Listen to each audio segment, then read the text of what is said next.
হ্যাঁ ভিজিটে না কিছু বাড়িনি,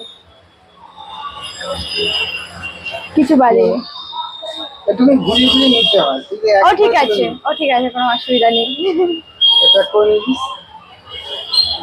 আমার মনে না একটা প্রশ্ন জেগেছে, যারা দেরি ঘোরা ক্যামেরাটা, একটাই প্রশ্ন যে তুমি যে বিরিয়ানি বিক্রি করছো মানে সেল করছো, 170 টাকা প্লেট দিচ্ছ, তো তুমি যে কুপন গুলো দিচ্ছ মানে কি লাভ তোমার ওটাতে? লাভ মানে যে ওয়াশিং মেশিন হচ্ছে, মানে কি লাভ তোমার? তো হয় না, শুধু সবাই করে কিছু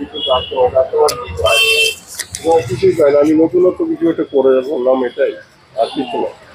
আচ্ছা, এর বাইরে হ্যাঁ এটাই আমার মনে হলো, তাই জন্য আমি জিজ্ঞাসা করে নিলাম যে লাভটা কি। ঠিক আছে, আমি নিয়ে যাচ্ছি, কিন্তু কোনো গিফট পেলাম না আমি।